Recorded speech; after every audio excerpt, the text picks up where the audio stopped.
Je sais pas si vous avez suivi l'histoire de New Jeans et du live au dernier Inkigayo, mais les filles avaient fait face à pas mal de critiques pour avoir utilisé un iPhone durant la performance. En fait, leur titre ETA a été sponsorisé par Apple. Du coup, afin de faire la promo de la marque, les filles, le 30 juillet, se sont produites à Inkigayo avec un iPhone. Pendant la chanson, les filles ont sorti un iPhone 14 et ont commencé à prendre des selfies et à filmer avec le smartphone. La performance de New Jeans durait environ 2 minutes 30 et la performance avec l'iPhone durait environ 20 secondes. Durant ce court laps de temps, l'iPhone a été filmé par le TV show, et même une vue zoomée du téléphone a été montrée, rendant le produit hyper reconnaissable durant la diffusion du titre. Du coup, certains internautes ont exprimé leur mécontentement à l'égard de ces 20 secondes de publicité indirecte. Beaucoup ont souligné qu'ils ne voulaient pas avoir de publicité dans les programmes musicaux. Si un sponsor décide de financer un MV, le produit doit rester dans le MV, et non venir sur des music shows, ni sur des chaînes de télévision. Et suite au bad buzz qu'il y a eu autour de la promotion de l'iPhone sur une chaîne publique, la commission coréenne des normes de communication a décidé d'enquêter sur le placement de produits. En fait, l'article 47 du règlement sur la délibération en matière de radiodiffusion stipule que les publicités indirectes ne doivent pas perturber le déroulement de l'émission. Il serait interdit d'entraver de manière significative le flux de visionnage en exposant des produits publicitaires indirects qui ne sont pas liés au contenu du programme, en mettant en évidence de manière excessive ou en exposant de manière répétée des produits publicitaires indirects. Du coup, pour certains netizens, il y a de grandes chances que le label se voit attribuer une amende, ou en tout cas une pénalité, pour avoir fait utiliser un iPhone là où le produit n'avait pas sa place. En ligne, un internaute affirma « J'espère que les artistes K-pop garderont leur placement de produits dans leur MV. Les émissions musicales sont destinées à promouvoir leur musique, pas leurs sponsors. »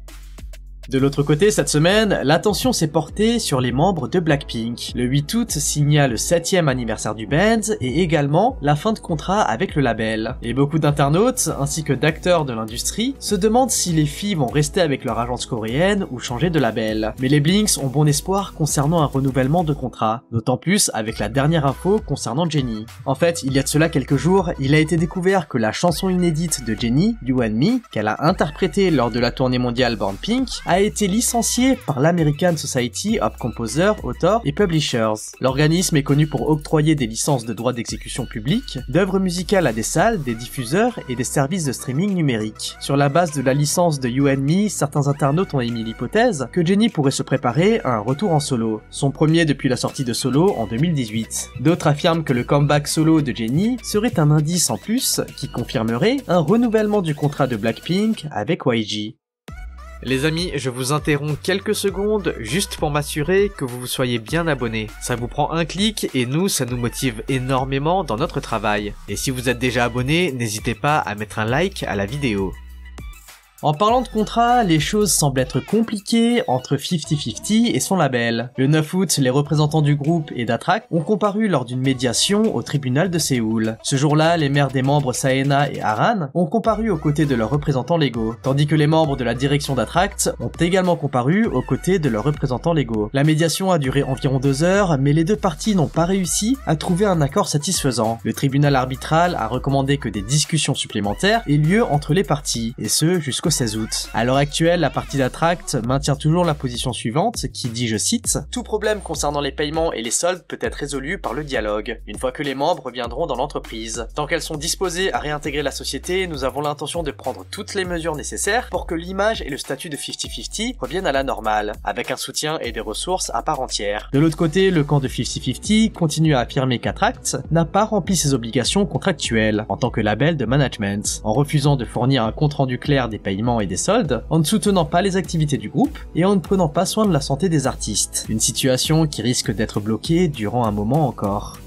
Bon allez, on passe aux actus feel good. TXT a porté des tenues de scène Dior personnalisées lors du festival de musique Lollapalooza à Chicago, le week-end dernier. Et si les garçons avaient des styles uniques et incroyables selon les fans, beaucoup se demandaient si cela annonçait une collaboration entre la maison française et les idoles. Et c'est maintenant confirmé car il a été annoncé que le band serait désormais le nouveau visage de la marque de luxe. Le directeur artistique de la marque, Kim Jones, a déclaré « TXT sont les parfaits ambassadeurs de Dior. Ils ont une attitude et un style remarquable remarquables et leurs tenues de scène personnalisées leur vont à ravir. Soobin a également déclaré « Notre participation à Lollapalooza en tant que tête d'affiche a été l'une des performances les plus importantes de notre carrière. Ce fut un véritable honneur de partager la scène avec Dior. Et nous espérons continuer à montrer la polyvalence de TXT grâce à ce partenariat. Une bonne nouvelle pour tous les mois. » Ce 10 août, V également a fait parler de lui avec sa nouvelle chanson. Sur les réseaux coréens, nombre de netizens ont débattu du dernier titre de Taeyang. Sur Natepan, un internaute a publié un post dont le titre était « Comment avez-vous trouvé Love Me Again de V ?»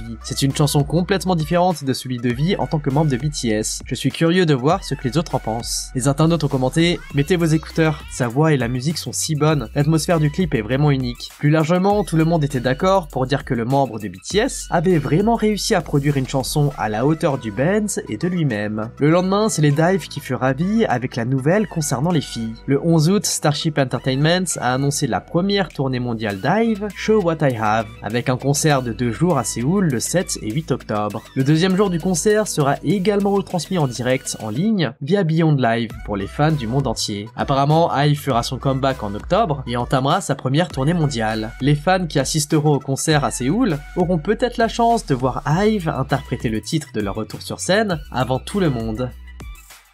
En ce moment, en Corée du Sud, et à Séoul plus particulièrement, la situation est assez compliquée. Depuis quelque temps, plusieurs incidents se sont passés, dont une vague d'agressions au couteau de manière aléatoire. De nombreuses agressions à l'arme blanche ont eu lieu dans le pays entre le 21 juillet et le 3 août, faisant de nombreuses victimes et blessés, sans parler du traumatisme qu'elles ont causé dans le pays. Depuis lors, des avis de meurtre ont été publiés à plusieurs reprises en ligne. Des internautes coréens affirmaient sur les réseaux avoir prévu d'aller dans la rue, ou dans certaines stations de métro, pour poignarder les gens, et leurs auteurs ont heureusement été rapidement arrêtés les uns après les autres. Bien que la police nationale ait affirmé qu'elle prendrait des mesures juridiques strictes contre ces avis de meurtre, les messages en ligne se sont poursuivis et même Winter a reçu des menaces de mort. L'auteur a posté un message intitulé « Je vais poignarder et tuer Winter demain avec un couteau à sashimi ». Il a également révélé l'heure précise du futur meurtre. Cependant, lorsque l'article est devenu controversé en raison des récentes émeutes, l'auteur a supprimé le message. À ce moment-là, le groupe était sur le point de quitter le pays pour Los Angeles, via l'aéroport international d'Incheon. Ainsi, après avoir reçu des rapports, SM et la police se sont rendus sur place pour placer les filles sous sécurité. Heureusement, aespa est parti d'Incheon et a atterri à Los Angeles sans encombre. Suite à cela, SM Entertainment a publié un communiqué officiel concernant les menaces de mort reçues par Winter et a révélé qu'ils allaient poursuivre l'auteur en justice. Dans la déclaration, on pouvait lire « Hier, un message a été posté menaçant la sécurité de Winter. Après confirmation, nous avons déposé une plainte auprès de la police contre l'auteur de l'article, et nous lui avons demandé de coopérer rapidement à l'enquête. La police a également reçu récemment plusieurs rapports et a visité le bâtiment de notre entreprise hier et aujourd'hui pour vérifier les conditions de sécurité et de sûreté. Face à la déclaration, les mailles se sont montrés très inquiets pour les filles.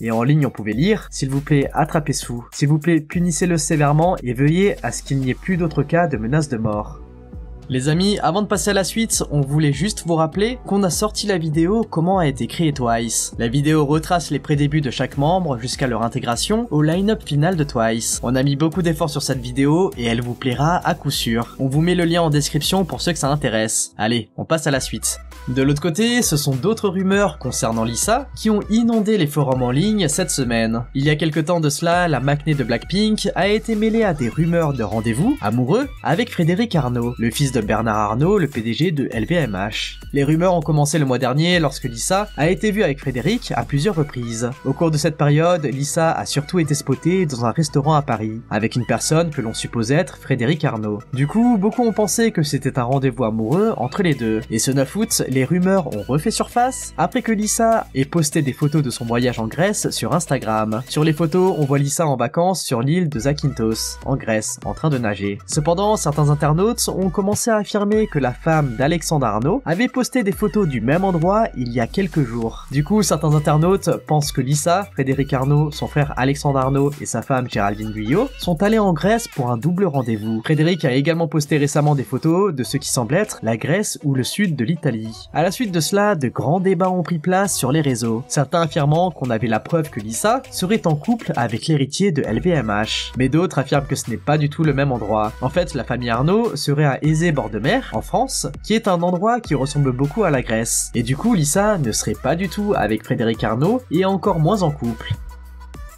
Mais en fait, au-delà des rumeurs de couple, les photos de Lisa ont créé une méga polémique sur Twitter. Après que la membre de Blackpink ait posté la série de photos où on la voit en bikini, beaucoup d'internautes ont félicité l'idole pour son physique époustouflant, et beaucoup de lilies ont inondé Twitter de messages positifs concernant la maknae. Cependant, l'euphorie parmi les Blinks fut de courte durée. Le média Pop Crave a partagé la photo de l'idole en affirmant qu'elle paraissait vraiment incroyable. Mais le compte New Jeans Global, l'un des plus grands fan accounts Twitter de New Jeans, avec plus de 144 000 followers, a publié un commentaire déplacé sous le tweet. Dans sa réponse, le compte fan de New Jeans a écrit « Elle a l'air affreuse », accompagné d'emojis dégoûtants. Du coup, les lilies ont rapidement pris la défense de Lisa et ont accusé New Jeans Global d'avoir fait une remarque déplacée, tout en demandant au fandom de présenter des excuses. Face à la vague de réactions négatives, New Jeans Global a décidé de rendre son compte privé et a commencé à bloquer des utilisateurs. Du coup, la réaction du compte a encore plus énervé les lilies. Face à ce comportement déplacé, les fans de Lisa ont mis le hashtag Apologize to Lisa en tendance dans le monde entier. Par la suite, certains internautes ont révélé des DM que le compte avait envoyés, et dans ces messages privés, on pouvait voir que le fandom insultait souvent Lisa. Suite à cela, des chaînes de télévision de Thaïlande ont exprimé leur mépris à l'égard de tels actes. Le sujet a pris tellement d'ampleur qu'il a été débattu sur un plateau TV à Bangkok, où les Thaïlandais étaient surpris et choqués de voir de tels propos concernant la membre thaï de Blackpink. Plus largement, les internautes ont condamné ce genre de propos et de commentaires malveillants et gratuits à l'encontre de Lisa, en particulier de la part de certains membres de la fanbase de New Jeans. Cependant, les choses sont allées encore plus loin. Au lieu de présenter des excuses pour le comportement de la communauté de New Jeans,